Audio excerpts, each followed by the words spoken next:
പ്രളയക്കെടുതിയിൽ നമ്മുടെ നാടും അകപ്പെട്ടിരിക്കുന്ന സന്ദർഭത്തിലൂടെയാണ് നമ്മൾ കടന്നു പോകുന്നത്. ഈരാറ്റുപേട്ടയിൽ പ്രളയസ്ഥലങ്ങൾ സന്ദർശിക്കുന്നതിനിടയിൽ ചില മനുഷ്യരെയും ചില കാഴ്ചകളെയും കണ്ടതിൻ്റെ അല്ലെങ്കിൽ അതിനെ സംബന്ധിച്ച് അറിഞ്ഞതിൻ്റെ ഒരു നൊമ്പരം മനസ്സിലുണ്ട്. അല്ലാഹു പ്രതിസന്ധിയിൽ അകപ്പെട്ട മുഴുവൻ മനുഷ്യർക്കും പൂർവാധികം ശക്തിയിൽ അവരുടെ ജീവിതത്തിലെ സന്തോഷങ്ങളിലേക്കും സൗകര്യങ്ങളിലേക്കും തിരിച്ചു വരാനുള്ള തൗഫീഖിനെ നൽകുമാറാകട്ടെ. നമ്മളെ എല്ലാവരെയും പടച്ച റബ്ബ് ഇങ്ങനെയുള്ള പരീക്ഷണങ്ങളിൽ നിന്നും അപകടങ്ങളിൽ നിന്നും കാത്തു രക്ഷിക്കുമാറാകട്ടെ. ഒരു സഹോദരൻ പുതിയ ഷോപ്പ് തുടങ്ങി 4 ദിവസമായിട്ടുള്ളൂ. പരമാവധി ഉദ്ഘാടനമാകുമ്പോൾ ഷോപ്പിൽ എല്ലാ സാധനങ്ങളും റെഡിയാക്കി വെക്കും, എല്ലാം ക്രമീകരിച്ച് വെക്കും. ഒരു രാത്രി കൊണ്ട് അയാളുടെ ജീവിതത്തിൻ്റെ എല്ലാ സ്വപ്നങ്ങളും അവസാനിക്കുകയാണ്. ചൂരൽമലയിൽ ഇതുപോലത്തെ ഒരു പ്രശ്നം ഉണ്ടായതിനു ശേഷം പൊതുവെ മീഡിയയും അനുബന്ധങ്ങളും ഒക്കെ മടങ്ങിപ്പോന്നതിന് ശേഷം ഞാൻ ഉൾപ്പെടുന്ന ടീം വർക്ക് ഒരു 150 ചെറുപ്പക്കാർ അവിടെയുള്ള മുഴുവൻ വീടുകളും സന്ദർശിച്ചിട്ടുണ്ടായിരുന്നു. ഒരു വീട്ടിലൊരു 10 മിനിറ്റ് 15 മിനിറ്റ് ചിലവാക്കാൻ കണ്ട് പ്ലാൻ ഉണ്ടാക്കി മുഴുവൻ വീടുകളും സന്ദർശിച്ചിരുന്നു. അതിനിടയിൽ ഒരു വ്യക്തിയെ പരിചയപ്പെട്ടൊരു വ്യക്തിയെ ഞാൻ ഓർക്കുകയാണ്. അദ്ദേഹം എൻ്റെ അടുത്ത് പറഞ്ഞത്, അദ്ദേഹത്തിൻ്റെ ഫോണിൽ ഇങ്ങനെ കാണിച്ചു തന്നു എന്നെ അദ്ദേഹത്തിൻ്റെ ഹോം സ്റ്റേകൾ, കാപ്പിത്തോട്ടം, അദ്ദേഹത്തിൻ്റെ വലിയ വീട്, ആ പ്രദേശത്ത് തന്നെയുള്ള ഏറ്റവും നല്ല വീടാണ്, വലിയ വീടാണ്, അത് ഒക്കെ ഇങ്ങനെ കാണിച്ചു തന്നു. എല്ലാ കാര്യങ്ങളും കാണിച്ചു തന്നു. നമ്മളിങ്ങനെ നിങ്ങൾക്ക് ഇനി എന്താണ് വേണ്ടത്, ഇപ്പോൾ കുറേ കാര്യങ്ങളൊക്കെ ഇനി എന്താണ് വേണ്ടതെന്ന് ചോദിക്കാനാണ് ചെന്നത്. അപ്പോഴാണ് അദ്ദേഹം മനസ്സ് തുറക്കുന്നത്. അപ്പോൾ ഇതൊക്കെ കാണിച്ചു തന്ന് അത്യാവശ്യം നല്ല സാമ്പത്തികാവസ്ഥയുള്ള ഒരാളാണ്. അപ്പോൾ ഞാൻ അദ്ദേഹത്തോട് ചോദിച്ചു, എന്തൊക്കെയാണെങ്കിലും നിങ്ങൾക്ക് നിങ്ങളുടെ കാര്യങ്ങളൊക്കെ ഡെവലപ്പ് ചെയ്യാനുള്ളൊരു പൈസ ബാങ്കിൽ ഉണ്ടാവുമല്ലേ എന്ന് ചോദിച്ചാൽ. അപ്പോൾ അദ്ദേഹം വളരെ സരസമായി ചിരിച്ചുകൊണ്ട് പറഞ്ഞൊരു വാക്ക്, എന്തിനാണെന്ന് അറിയില്ല മൗലവി, ഇത് നടക്കണേൻ്റെ അന്ന് ഉച്ചയാകുമ്പോൾ ബാങ്കിൽ നിന്ന് പോയിട്ട് ഞാൻ വളരെ ചെറിയൊരു പൈസ അല്ലാത്തത് മുഴുവൻ പിൻവലിച്ച് ലിക്വിഡ് ക്യാഷ് ഞാൻ എടുത്തോണ്ടെന്നു. എന്തിനാണെന്ന് എനിക്കറിയില്ല. മാനേജർ ചോദിച്ചപ്പോഴും വന്ന് ഈ ചില വാർത്തകളൊക്കെ ബാങ്കിനെ കുറിച്ചും ഗവൺമെന്റിന്റെ സ്ഥിതിയെക്കുറിച്ചൊക്കെ ഉള്ള ചില വാർത്തകളൊക്കെ ഞാൻ കേട്ടതായിരിക്കും ഒരുപക്ഷെ അങ്ങനെ ചെയ്യാൻ കാരണം. ഒരു 500 റുപ്യം കൂടി ബാക്കി ഉണ്ടായില്ല. കൊണ്ടെന്ന് വെച്ചാൽ 10 ലക്ഷത്തിൽ ഒരു 500 രൂപ പോലും ബാലൻസ് ഉണ്ടായില്ല. 2-3 ബാങ്കുകളിൽ നിന്നുള്ള പൈസയൊക്കെ പിൻവലിച്ച് അതൊക്കെ വെള്ളം കൊണ്ടുപോയി. പക്ഷെ അയാൾ എപ്പോഴും പറയണം എന്താ അറിയോ, അൽഹംദുലില്ലാ എന്നാണ്. അപ്പോൾ ഞാൻ അദ്ദേഹത്തോട് ഒന്നുകൂടി ചോദിച്ചു, ഇത്രയൊക്കെ നഷ്ടപ്പെട്ടിട്ടും നിങ്ങൾ അൽഹംദുലില്ലാ എന്നാണല്ലോ പറയണത്, ഇത് മനസ്സറിഞ്ഞ് പറയുന്ന അൽഹംദുലില്ലാ ആണെങ്കിൽ ഈ പ്രളയങ്ങൾക്ക് ലാഭമാണ്. അതല്ല അതൊരു ഒഴുക്കിൽ ഇങ്ങനെ വന്നു പോകുന്ന ഒരു അൽഹംദുലില്ലാ ആണെങ്കിൽ അത് ലാഭമുള്ള അൽഹംദുലില്ലാ ആക്കണം. മനസ്സിലായില്ലേ? ലാഭമുള്ള അൽഹംദുലില്ലാ ആക്കണം. നമ്മൾ വന്നതും അതുകൊണ്ടാണ്. ഇങ്ങനത്തെ കുറച്ച് കാര്യങ്ങളൊക്കെ നിങ്ങളോട് പറയാനും കൂടി വേണ്ടിയിട്ടാണ് വന്നത് എന്ന് പറഞ്ഞപ്പോൾ അദ്ദേഹം പറഞ്ഞു, ഒരു സംശയമല്ല, ഞാൻ മനസ്സറിഞ്ഞാണ് അൽഹംദുലില്ലാ പറയണത്. കാരണം 500 മീറ്റർ അപ്പുറത്ത് എൻ്റെ മോന് ഒരു മരത്തടിമ ഇങ്ങനെ പിടിച്ച് നിൽക്കുക, ഭാര്യ വേറൊരു ഭാഗത്ത് ഇങ്ങനെ നിൽക്കുക. അപ്പോഴാണ് അപ്പോൾ എനിക്ക് അങ്ങോട്ട് ചെല്ലാൻ വയ്യ, അവർക്ക് ഇങ്ങോട്ടും ചെല്ലാൻ വയ്യ, എന്തും എപ്പോഴും അവസാനിക്കാന്നുള്ള വല്ലാത്തൊരവസ്ഥ. അതിൽ നിന്ന് എനിക്ക് എൻ്റെ ഭാര്യനെയും മക്കളെയൊക്കെ പഠിച്ചോൻ തന്നില്ലേ, ഇതൊക്കെ ഇനി രണ്ടാമത് ഉണ്ടാക്കി എടുക്കാലോ എന്നാണ് അവരുടെ പ്രതികരണം. ഞാൻ പറയുന്നത്, അലം യഅതികും നദീർ എന്ന വിശുദ്ധ ഖുർആന്റെ സൂറത്ത് മുൽക്കിലെ വചനത്തെ വ്യാഖ്യാനിക്കുന്നിടത്ത് ഇമാം സഅദി റഹിമഹുല്ലാ പുതിയ കാലത്ത് ജീവിച്ച് പഴയ കാലത്തെ മുഫസ്സിരീങ്ങളെയും അവരുടെ വരികളെയും ഒക്കെ അക്ഷരാർത്ഥത്തിൽ ഉൾക്കൊണ്ട് നമ്മുടെ കാലത്ത് നിന്നുകൊണ്ട് തഫ്സീർ എഴുതിയ മഹാവ്യക്തിത്വമാണ് സൗദി അറേബ്യയിൽ ജീവിച്ച് മരണപ്പെട്ടുപോയ ഷെയ്ഖ് സഅദി റഹിമഹുല്ലാ. അദ്ദേഹം ഈ ആയത്തിനെ വിശദീകരിക്കുന്നിടത്ത് പറയുന്നുണ്ട്, അലം യഅതികും നദീർ, നിങ്ങൾക്ക് മുന്നറിയിപ്പുകാർ വന്നില്ലേന്ന്. നരകത്തിലേക്ക് മനുഷ്യരെ ഇടുന്ന സമയത്ത് നരകത്തിന്റെ കാവൽക്കാർ നരകത്തിലേക്ക് വീഴുന്ന മനുഷ്യരോട് ചോദിക്കുന്നുണ്ടെന്നാണ്. ഈ നദീർ എന്താണ്?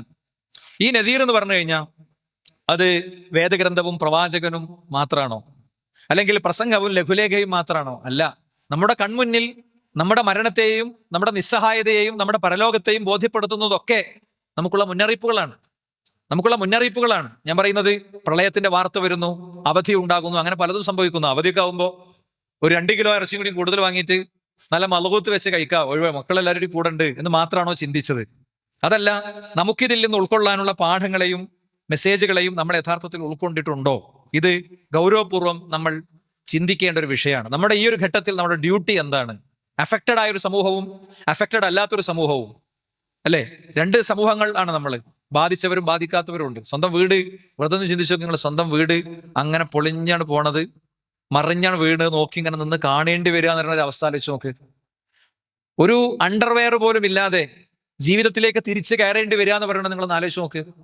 അപ്പൊ അവിടെയൊക്കെ നമ്മളെ സംബന്ധിച്ചിടത്തോളം വലിയ പാഠങ്ങളുണ്ട്. ആ പാഠങ്ങളും ആ ദൗത്യങ്ങളും നമ്മൾ നിർവഹിക്കുക എന്നുള്ളത് പ്രധാനമാണ്. ഇതിൽ ഒന്നാമത്തെ കാര്യം, എപ്പോഴും വിശ്വാസിയെ സംബന്ധിച്ചിടത്തോളം ആത്മാർത്ഥമായ പ്രാർത്ഥന എന്നുള്ളത് പ്രധാനമാണ്. സ്വന്തത്തിന് വേണ്ടിയും ബാധിച്ചവർക്ക് വേണ്ടിയുമുള്ള പ്രാർത്ഥന നമ്മൾ നിർവഹിച്ചോ. പഠിച്ചോനെ ഇങ്ങനത്തെ അപകടമൊന്നും തരല്ല റബ്ബേ എന്ന് നമ്മൾ പ്രാർത്ഥിച്ചോ. ആ ബാധിച്ച ആളുകൾക്ക് വേണ്ടി നമ്മൾ പ്രാർത്ഥിച്ചോ. സാമ്പത്തിക നഷ്ടവും ശാരീരിക നഷ്ടവും ജീവനഷ്ടവും ഒക്കെ സംഭവിച്ച് അവർക്ക് വേണ്ടി നമ്മൾ പ്രാർത്ഥിച്ചോ. ഇത് ഗൗരവത്തിൽ ആലോചിക്കേണ്ട ഒരു കാര്യമാണ്.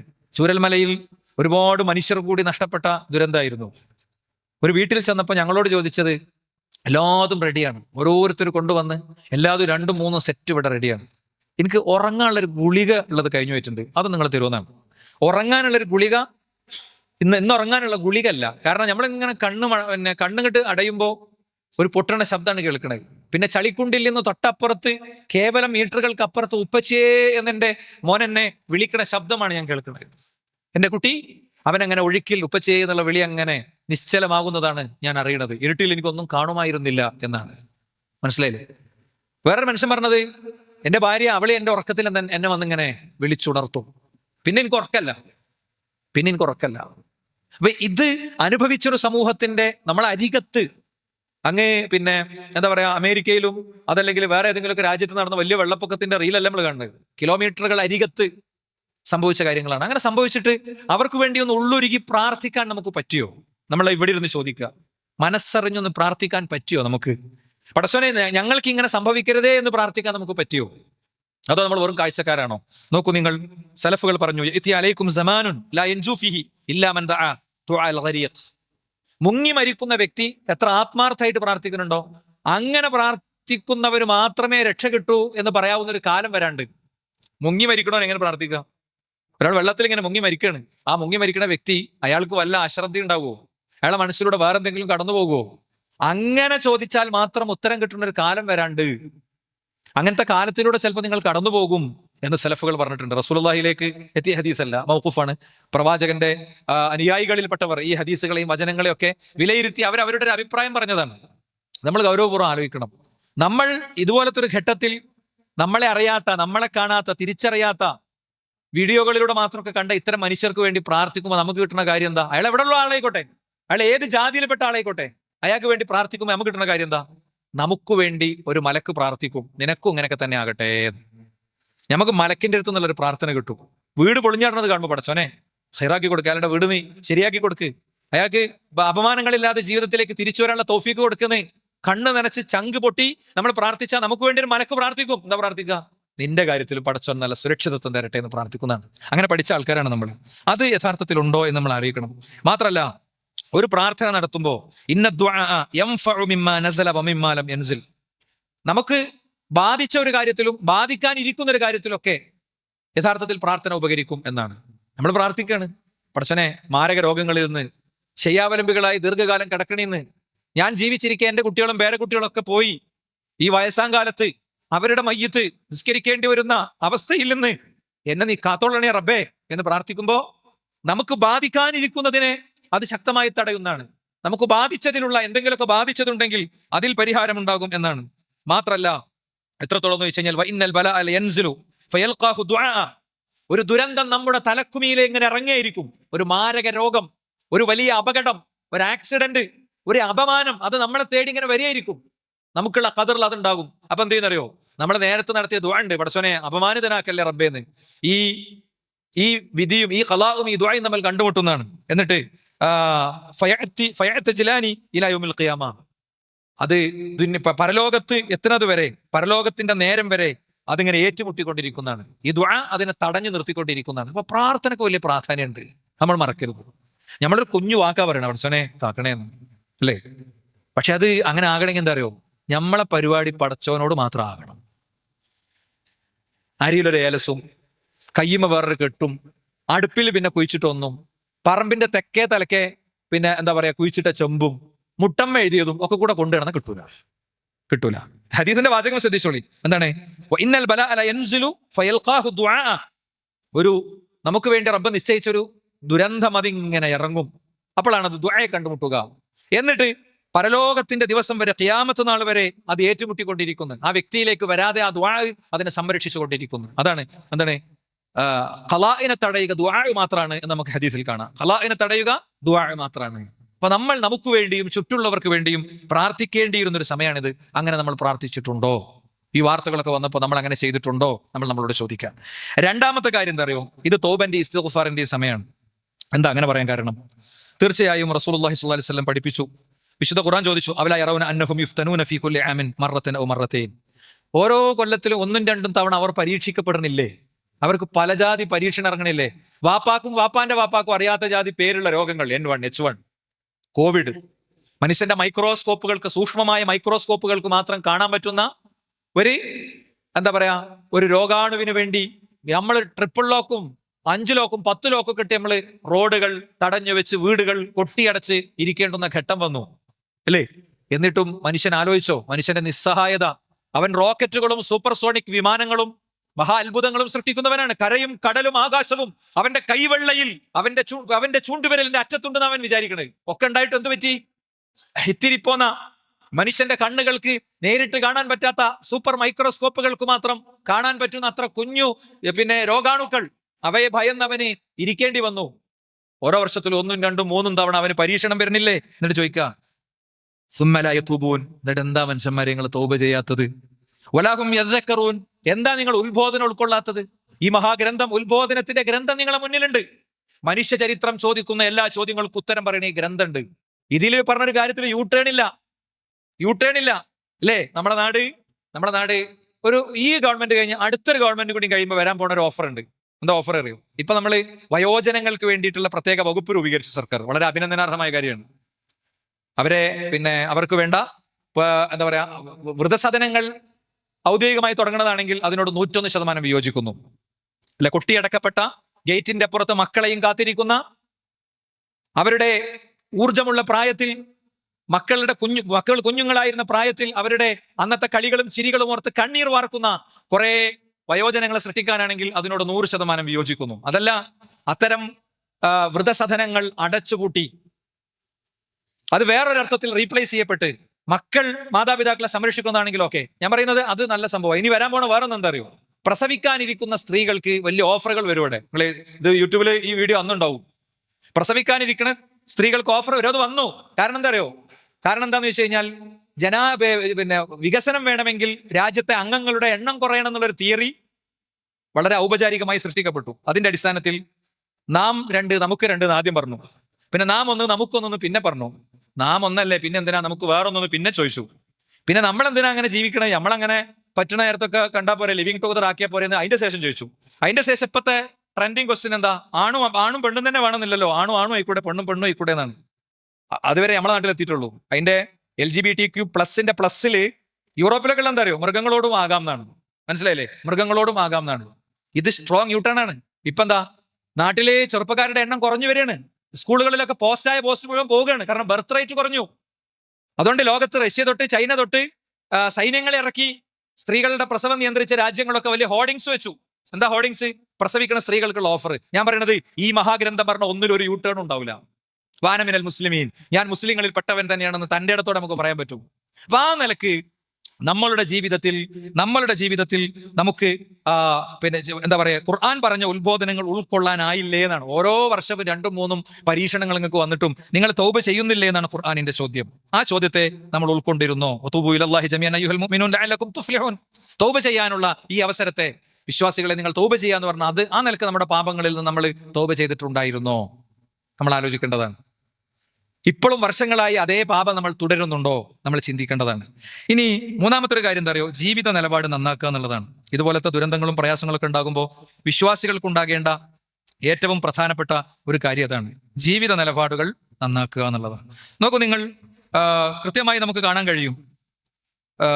സലഫുകൾ പറയാണ്, വഖദ് സുൽസിലത്തിൽ അർളു ഇന്ന റബ്ബക്കും യസ്തഅതിബുക്കും ഫഅതിബൂ. നിങ്ങളുടെ റബ്ബ് നിങ്ങളോട് അവന്റെ തൃപ്തിയിലേക്ക് മടങ്ങാൻ ആവശ്യപ്പെടുകയാണ്. ഭൂമി പ്രകമ്പനം കൊള്ളുമ്പോ അല്ലെങ്കിൽ പ്രകൃതി ദുരന്തങ്ങൾ ഉണ്ടാകുമ്പോ പടച്ചവൻ നിങ്ങളോട് ആവശ്യപ്പെടുകയാണ്, നിങ്ങളുടെ റബ്ബിലേക്ക് നിങ്ങൾ മടങ്ങൂ എന്ന് ആവശ്യപ്പെടുകയാണെന്നാണ്. മഹാനായ ഉമർ ബിൻ അബ്ദുൽ അസീസ് റഹിമഹുല്ലാ, അദ്ദേഹത്തിന്റെ കാലത്ത് ഭൂമി കുലുങ്ങിയപ്പോ അദ്ദേഹത്തിന്റെ ഗവർണർമാർക്കൊക്കെ അദ്ദേഹം എഴുതി, ഇന്ന ഹാദിഹി റജ്ഫ ശൈഉൻ യുആതിബുല്ലാഹു ബിഹി ഇബാദഹു. ഈ ഒരു ഭൂകമ്പം എന്ന് പറയുന്നത് അള്ളാഹുവിന്റെ ദാസന്മാരെ തിരുത്താനുള്ളതാണ്. അതുകൊണ്ട് സദഖ കൊടുക്കാൻ പറ്റിയവരൊക്കെ സദഖ കൊടുക്കുക. അത് അഫ്ലഹ മൻ തസക്ക, ജീവിതത്തെ ശുദ്ധീകരിച്ചവൻ വിജയിച്ചിരിക്കുന്നു എന്ന ആയത്തുകൂടി ഉദ്ധരിച്ചുകൊണ്ടാണ് അദ്ദേഹത്തിന്റെ കത്ത് യഥാർത്ഥത്തിൽ അവസാനിക്കുന്നത്. മൂന്നാമത്തെ കാര്യം അതാണ്, മനുഷ്യനെ സംബന്ധിച്ചിടത്തോളം അവന്റെ പാപങ്ങൾ ഫകുല്ലൻ അഖദ്നാഹു ബിദംബിഹി, ഓരോരുത്തരെയും അവരുടെ പാപങ്ങൾ കാരണം റബ്ബ് പിടിക്കും. ഫമിൻഹും മൻ അർസൽനാ അലൈഹിം ഹാസിബ വമിൻഹും മൻ അഖദതുഹു സൈഹ വമിൻഹും മൻ ഖസഫ്നാ ബിഹിൽ അർള വമിൻഹും മൻ അഗ്റഖ്നാ വമാ കാന അല്ലാഹു ലിയുദ്ലിമഹും വലാകിൻ കാനൂ അൻഫുസഹും യദ്ലിമൂൻ. കൃത്യമായിട്ട് പറയാണ്, മനുഷ്യനെ അവന്റെ പാപങ്ങൾ കൊണ്ട് പിടിക്കും. ചിലരുടെ മേൽ ചരൽ വർഷങ്ങൾ ഉണ്ടായിട്ടുണ്ട്. ചില സമൂഹങ്ങളെ അള്ളാഹു ആകാശത്ത് നിന്ന് ചരൽ വർഷങ്ങൾ, എന്താ പറയാ, ചൂടുവെച്ച കല്ലുകൾ ആകാശത്ത് നിന്ന് പെയ്തിറങ്ങി, മഴ പോലെ ഇറങ്ങി. എന്നിട്ട് ഒരു ജനതയെ അള്ളാഹു കാഴ്ചയില്ലാത്തവരാക്കി മാറ്റി. ഏതാ? ലൂത്ത് അലൈഹി സ്വലാമയുടെ ജനതയ്ക്ക് വന്ന ആദ്യത്തെ ശിക്ഷ അതായിരുന്നു. The nature magazine, the nature എന്നുള്ള പേരിൽ ലോകത്തെ സുപ്രസിദ്ധമായ മാഗസിൻ ഉണ്ട്. ആ മാഗസിൻ കഴിഞ്ഞൊരു 12-13 മാസങ്ങൾക്ക് മുമ്പ്, ഒരു 1.25 കൊല്ലങ്ങൾക്ക് മുമ്പ് വന്നൊരു എപ്പിസോഡിൽ ഉണ്ടായിരുന്നത് എന്താണ്? ഈ പറയുന്ന ലൂത്ത് അലൈഹി സ്വലാമയുടെ ജനത ജീവിച്ച നാട്ടിൽ ചില പ്രത്യേക കല്ലുകൾ കാണുന്നുണ്ട്. ആ കല്ലുകൾ ഭൂമിയിലുള്ള സാധാരണ കല്ലുകളല്ല, അത് പുറത്തുനിന്ന് വന്ന കല്ലുകളാണെന്നാണ്, ആകാശത്തുനിന്ന് പെയ്തിറങ്ങിയ കല്ലുകളാണെന്നാണ്. ബുഖാരിന്ന് മുസ്ലിം നല്ല ഞാൻ കോട്ടിയാണ്. ദ നാച്ചർ എന്നുള്ള മാഗസിനാ. ദ നാച്ചർ മാഗസിനിൽ ഉണ്ടായാലേ വിശ്വസിക്കാൻ പറ്റൂ, ബുഖാരിൽ മുസ്ലിമിൽ ഉണ്ടായാൽ വിശ്വസിക്കാൻ പറ്റില്ല എന്ന് പറയുന്നത് അത് വേറൊരു അസുഖമാണ്. അത് നമ്മൾ പേഴ്സണലായിട്ട് ചികിത്സിക്കേണ്ട ഒരു അസുഖം. ഓ, ദ നാച്ചർ മാഗസിനിലൊക്കെ ഉണ്ടല്ലേ, എന്നാ ഓക്കെ. ബുഖാരിൽ ഉണ്ടെങ്കിൽ പറ്റൂല എന്ന് പറയുന്ന അസുഖം അത് നമുക്ക് ഉണ്ടാകരുത്. കാരണം അലിഫ് ലാം മീം ദാലിക്കൽ കിതാബ് ലാ റൈബ ഫീഹി ഹുദൽ ലിൽ മുത്തഖീൻ, അങ്ങനെ തുടങ്ങിയത്. അതിൽ യാതൊരു സംശയവും വിശ്വാസിക്ക് ഉണ്ടാവില്ല. വിശ്വാസിക്ക് സംശയമില്ലാത്ത വിധം അവന്റെ മനസ്സിനെ ബോധ്യപ്പെടുത്തേണ്ടതാണ്. അപ്പൊ സഹോദരന്മാരെ, ചരൽ വർഷങ്ങൾ കൊണ്ട് അള്ളാഹു ഇല്ലാതാക്കും. ചില ആളുകളെ ശബ്ദം കൊണ്ട് അല്ലാതാക്കിയത്. വേറെ ഭീകരമായ ശബ്ദം കേട്ടിട്ടാണ് മരിച്ചു വീണു മനുഷ്യന്മാര്. ആ നാട്ടിലെ മരങ്ങൾക്കോ ചെടികൾക്കോ ഒന്നും ഒരു കുഴപ്പമില്ല, മനുഷ്യന്മാര് മാത്രം മരിച്ചിങ്ങനെ കിടക്കുക. ഒരളവിലധികം ശബ്ദം ചെന്നാ നെഞ്ചുപൊട്ടി മനുഷ്യൻ മരിക്കും, അല്ലേ? നമുക്ക് അറിയേണ്ട കാര്യമാണ്. അപ്പൊ അങ്ങനെയാണ് ചില ആൾക്കാർ ഇല്ലാതാക്കിയത്. ചില ആളുകളെ ഭൂമിയിലേക്ക് ആഴ്ത്തിക്കളയുകയാണ് ചെയ്തത്. ചില ആളുകളെ മുക്കിക്കൊല്ലുകയാണ് ചെയ്തത്. അപ്പൊ പാപങ്ങൾ വർദ്ധിക്കുമ്പോൾ അത് ചിലപ്പോൾ ശിക്ഷയായി വരാം. ചിലത് അപകടങ്ങളും അള്ളാഹുവിന്റെ അടുത്തുള്ള ശിക്ഷയാണെന്നൊന്നും നമ്മൾ പറയണില്ല, അല്ലെ? പരീക്ഷണങ്ങൾ എന്നുള്ള നിലയ്ക്ക് നമ്മൾ പറയുള്ളൂ. പക്ഷെ വ്യക്തിഗതമായി വ്യക്തിയുടെ തിന്മക്കനുസരിച്ച് ഒരുപക്ഷെ അങ്ങനെയും വിലയിരുത്തേണ്ടി വരും. ഇനി ഇത് നമുക്കുള്ള നാലാമത്തെ ഒരു പാഠം എന്താ അറിയോ? മനുഷ്യന്റെ ചെയ്തികളുടെ ഫലമാണ് ഇങ്ങനത്തെ കാര്യങ്ങളൊക്കെ എന്നുള്ളതാണ്. വഹറൽ ഫസാദു ഫിൽ ബർരി വൽ ബഹർ ബിമാ കസബത് അയ്ദിൻ നാസ്. മനുഷ്യന്റെ ചെയ്തികൾ കൊണ്ടാണ് യഥാർത്ഥത്തിൽ ഇത്തരം പ്രശ്നങ്ങൾ മനുഷ്യന്റെ നേരെ വരുന്നത് എന്നാണ്. അപ്പോ നമ്മളുടെ പ്രവർത്തനം നന്നായാൽ വലൗ അന്ന അഹ്ലൽ ഖുർആന ആമനു വത്തഖൗ, ഒരു ജനത വിശ്വസിക്കുകയും അവര് സൂക്ഷ്മത പാലിക്കുകയും ചെയ്താൽ ലഫതഹ്നാ അലൈഹിം ബറകാത്തിൻ മിനസ് സമാ, ആകാശത്തു നിന്ന് അല്ലാഹു അനുഗ്രഹങ്ങൾ വർഷിക്കും. വൽ അർളി, ഭൂമിയിലും അല്ലാഹു അനുഗ്രഹങ്ങൾ കൊടുക്കും.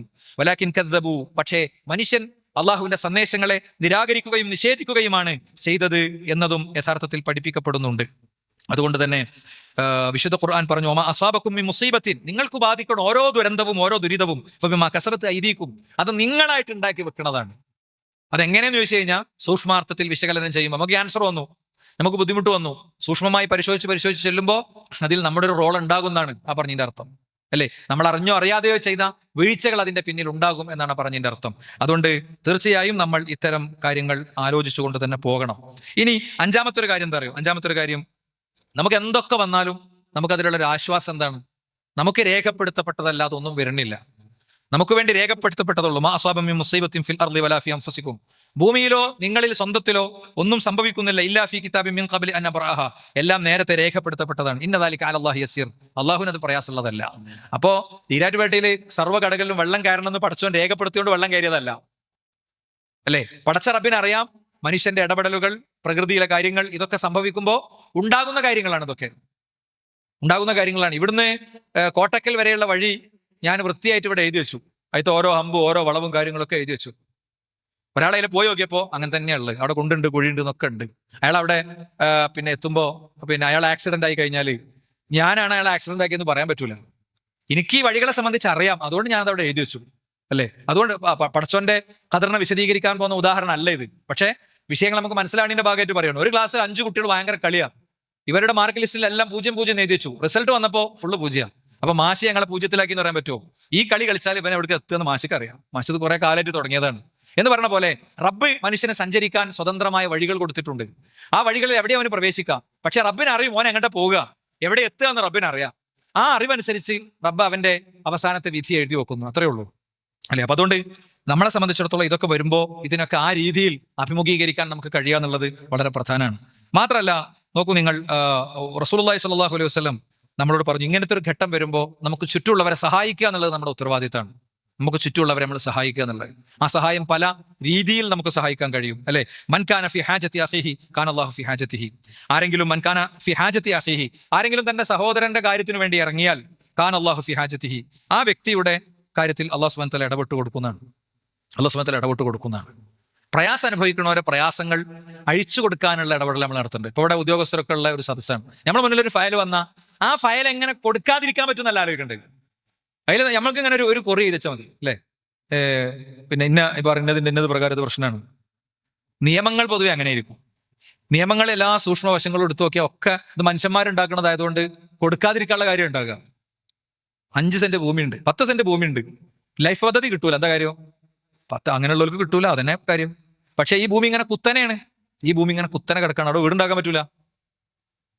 അപ്പൊ എന്താണ്, താമസയോഗ്യമായ ഭൂമി എന്നൊരു വാക്കയിൽ കയറിയാൽ ഹൈറാണ്, അല്ലേ? ഗവൺമെന്റ് ഉദ്യോഗസ്ഥരായ ഒരുപാട് സുഹൃത്തുക്കൾ എനിക്കുണ്ട്.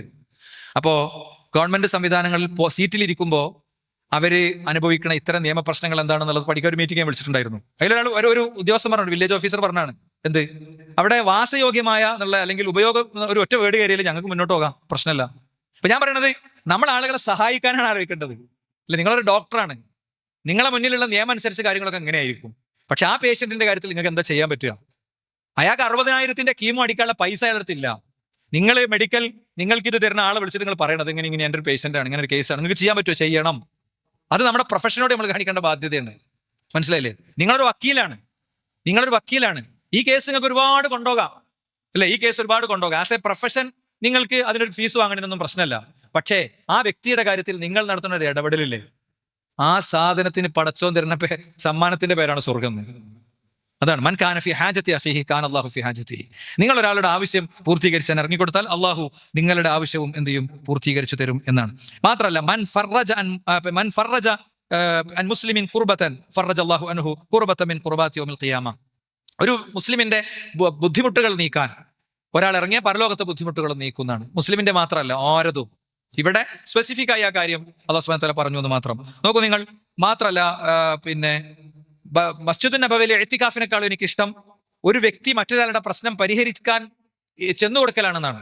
പൈസ ഗൂഗിൾ പേയിൽ അയക്കല് ചിലപ്പോൾ വലിയൊരു പ്രശ്നമാവില്ല, 500 രൂപ അയച്ചു കൊടുക്കല് വലിയൊരു പ്രശ്നമാവില്ല. പക്ഷെ ഒരാളുടെ കൂടെ ചെന്ന കാര്യം ഒന്ന് പരിഹരിച്ചു കൊടുക്കുക. 1,00,000 രൂപ ചിലപ്പോൾ അയാളുടെ ഹോസ്പിറ്റൽ ബില്ലിന് കൊടുക്കല് വലിയ പ്രശ്നമാവില്ല. എന്നാലോ നല്ലൊരു കള്ളിമുണ്ട്, ഒരു ടീഷർട്ടൊക്കെ എടുത്ത് അത് നമ്മളെ ബാഗിലിട്ട് ഇന്ന് രാത്രി ഞാൻ അവിടെ നിന്നോളും, അയാളൊന്ന് പോയി, ഒരു 10 ദിവസമായില്ലേ മൂപ്പരൊന്ന് പോയി കുളിച്ചൊക്കെ ഒന്ന് ഫ്രഷായി വീടൊക്കെ ഒന്ന് തുറന്നൊന്ന് അടച്ചൊക്കെ ഒന്ന് പോന്നോട്ടെ എന്ന് വിചാരിക്കുക, അല്ലെ? അവര് ഹോസ്പിറ്റലിൽ നിന്ന് ഡിസ്ചാർജ് ആയാൽ അവരുടെ വീട് അതിന് താമസയോഗ്യമല്ല. ആ കക്കൂസിനൊക്കെ എന്താണ് വെള്ളം ലീക്കുള്ള ഒരു സ്ഥലം, അവിടെ ഈ എന്താ പറയാ, ഈ കിഡ്നി പേഷ്യന്റ് ഇൻഫെക്ഷൻ സാധ്യതയുണ്ട്. നേരെ അവരെ വിളിച്ചിട്ട് നമ്മളുണ്ടാക്കി വീട്ടിലുണ്ടാക്കി കൊടുത്തു. ഇതൊക്കെയാണ് ഈ കാലഘട്ടത്തിന്റെ സാമൂഹ്യക്ഷേമ പ്രവർത്തനം എന്ന് പറയുന്നത്, ഇടപെടൽ എന്ന് പറയുന്നത്. ഈരാറ്റുപേട്ടയിൽ നമ്മുടെ സുഹൃത്തുക്കള് പിന്നെ ഇത് ചെയ്യുന്നുണ്ട്, ഈ മോട്ടോറും ഇങ്ങനത്തെ സാധനങ്ങളൊക്കെ റിപ്പയർ ചെയ്യുന്നുണ്ട്. അപ്പൊ പറഞ്ഞൊരു കാര്യം എന്താ അറിയോ, 100 മോട്ടറുള്ള കിണറുണ്ട് എന്ന് പറഞ്ഞാൽ 100 മോട്ടർ വെച്ച കിണറുണ്ട്. മിക്കവാറും ഒരു മോട്ടർ വെച്ച ഒരു കിണറും ഇല്ല, 10ഉം 15ഉം മോട്ടറാണ് ഓരോ കിണറ്റിലും. നിങ്ങൾ നാലിച്ചൊക്കെ ആ മനുഷ്യന്മാരുടെ ചേർന്ന് നിൽക്കല്. അതുകൊണ്ട് ഈരാറ്റുപേട്ടയിൽ എന്തുണ്ടായില്ല അറിയോ? ക്യാമ്പ് ഉണ്ടായില്ല. നമുക്കൊക്കെ ഉള്ള പാടാണ്. ക്യാമ്പ് ഉണ്ടായില്ല. സർക്കാർ കളക്ടർ ആവർത്തിച്ച് ചെയർമാനോട് ക്യാമ്പ് ഉണ്ടാക്കാൻ പറഞ്ഞിട്ടും ക്യാമ്പൊക്കെ ആള് വന്നില്ല. കാരണം പ്രശ്നം ബാധിച്ച ഓരോരുത്തരെയും വണ്ടിയിൽ വന്നിട്ട് കുടുംബക്കാരോട് കൊണ്ടുപോയി. അഭിമാനിക്കണം നമ്മൾ, കുടുംബക്കാരോട് കൊണ്ടുപോയി. സർക്കാരിന് ക്യാമ്പ് വെക്കേണ്ടി വന്നില്ല. ഞാൻ പറയുന്നത് മാതൃകകൾ ചിലപ്പോഴൊക്കെ സമൂഹത്തിൽ നിന്ന് പലയിടത്തും നമുക്ക് കിട്ടും. അത് ഏറ്റെടുക്കാൻ നമുക്കും പറ്റണം. വലിയ വീടുകൾ ഉണ്ടാവും, പ്രവാസി വീടുകളായിരിക്കും, അത് അടച്ചിട്ടിട്ടുണ്ടാവും. അപ്പുറത്ത് ടാർപോളിൻ ഷീറ്റിൽ 1.5 വയസ്സായ കുട്ടിക്ക് പാലും കൊടുത്ത് അവളുടെ തൊട്ടിയിൽ വെള്ളം വീഴാതിരിക്കാൻ കൊടിയും ചൂടി ഈ പെരുമഴക്കാലത്ത് ജീവിക്കുന്നവരുണ്ടാകും. നമ്മളെ പ്രവാസി സുഹൃത്തിന്റെ ആ വീടിന്റെ അടുക്കളയും അതേപോലെ തന്നെ അപ്പുറത്തെ റൂം മാത്രം തുറന്നെടുത്താൽ മതി, ഒന്നും ചെയ്യൂല സാധുക്കള്. ഈ മഴ കഴിഞ്ഞാൽ അവർ പതുക്കെ ടാർപോളിൻ ഷീറ്റിന്റെ താഴത്തേക്ക് തന്നെ പോകും. കാരണം അവനവന്റെ അധ്വാനത്തിൽ നിന്നുണ്ടാക്കുന്ന ആ പിന്നെ ചെത്തിത്തേക്കാത്ത നിലത്തുറങ്ങുന്ന സുഖം വേറൊരാളുടെ വീട്ടിൽ കിട്ടൂല, അത് ഉറപ്പാണ്. അതുകൊണ്ട് സുഹൃത്തുക്കളെ, കുറച്ച് ഉയർന്ന് നമ്മൾ ചിന്തിക്കേണ്ടുന്ന ഒരു ഘട്ടമാണിത്. വളരെ ഉയരത്തിൽ ചിന്തിക്കേണ്ടുന്ന ഒരു ഘട്ടമാണ്. ആ നിലക്ക് ചിന്തിക്കാൻ നമുക്ക് കഴിയട്ടെ. അള്ളാഹു നമ്മിൽ നിന്ന് സ്വീകരിക്കുമാറാകട്ടെ. അൽഹംദുലില്ലാഹി വസ്സലാത്തു വസ്സലാമു അലാ റസൂലില്ലാഹി വഅലാ ആലിഹി വസഹ്ബിഹി അജ്മഈൻ. അമ്മാ ബഅദ്. സൃഷ്ടാവും സംരക്ഷകനുമായ റബ്ബിനെ ജീവിതത്തിന്റെ എല്ലാ മേഖലയിലും കാത്തു സൂക്ഷിക്കണേ എന്ന് ഒരിക്കൽ കൂടി ഉണർത്തുകയാണ്, ഉത്ബോധിപ്പിക്കുകയാണ്. സഹോദരങ്ങളെ, അനുബന്ധമായിട്ടുള്ളൊരു വിഷയമാണ് എനിക്ക് നിങ്ങളെ ഉണർത്താനുള്ളത്. നമ്മുടെയൊക്കെ മക്കളെ പഠിപ്പിക്കുന്ന മദ്രസ അധ്യാപകർ, വെറുതെ നിങ്ങൾ അവരുടെ ഒരു ജീവിത പരിസരം എടുത്ത് പരിശോധിച്ച് നോക്കിയാൽ മതി. മദ്രസാധ്യാപകർ പലർക്കും അത് മാത്രമായിരിക്കും അവരുടെ ഒരു ജീവിത വഴി. നല്ല കാലത്ത് അതിലേക്ക് കയറിയിട്ടുണ്ടാവും, പിന്നെ വേറെ തൊഴിലൊന്നും പഠിച്ചിട്ടുണ്ടാവില്ല, അങ്ങനെ ആയിരിക്കും ഉണ്ടാവുക. അപ്പം മദ്രസ അധ്യാപകരുടെ കാര്യത്തിൽ വലിയൊരു ഇടപെടൽ കഴിഞ്ഞൊരു 2 വർഷമായി നമുക്ക് നടത്താൻ സാധിച്ചിട്ടുണ്ട്. നമ്മൾ ഇതേപോലെ വർഷത്തിലൊരു വെള്ളിയാഴ്ച പള്ളികളിൽ അവരുടെ കാര്യം പറയും, ഒരു ഫണ്ട് പിരിക്കും. ആ ഫണ്ടിന്റെ ഒരു റിപ്പോർട്ട് ഞങ്ങൾക്ക് പറഞ്ഞുതരാം. കഴിഞ്ഞ വർഷം 14 മദ്രസ അധ്യാപകർക്ക് വീട് കൊടുക്കാൻ പറ്റി. പലരുടെയും മക്കളുടെ വിദ്യാഭ്യാസ കാര്യങ്ങളിൽ ഇടപെടാൻ പറ്റി. വലിയ പ്രൊഫഷണൽ കോഴ്സ് അടക്കമുള്ളതിന് പറഞ്ഞേക്കാൻ നമുക്ക് പറ്റി. പലരുടെയും രോഗചികിത്സകളിലേക്ക് സംഭാവനകൾ കൊടുക്കാൻ പറ്റി. അപ്പൊ ഞാൻ ഇന്ന് മറ്റു വിഷയങ്ങളൊന്നും പറയാതെ ഈ വിഷയം ഊന്നി പറയുന്നത്, ഒരു 500 രൂപയ്ക്ക് ഇടാൻ പറ്റിയ ആളുകൾ ഒരു 500 രൂപയാണ് ഇടേണ്ടത്. ഞാൻ എൻ്റെ നാട്ടിലെ പള്ളിക്ക് വേണ്ടി പിരിച്ചപ്പോൾ ഞങ്ങളോട് അങ്ങനെ പറഞ്ഞിട്ടില്ല, ഉണ്ടോ? പറഞ്ഞിട്ടില്ല.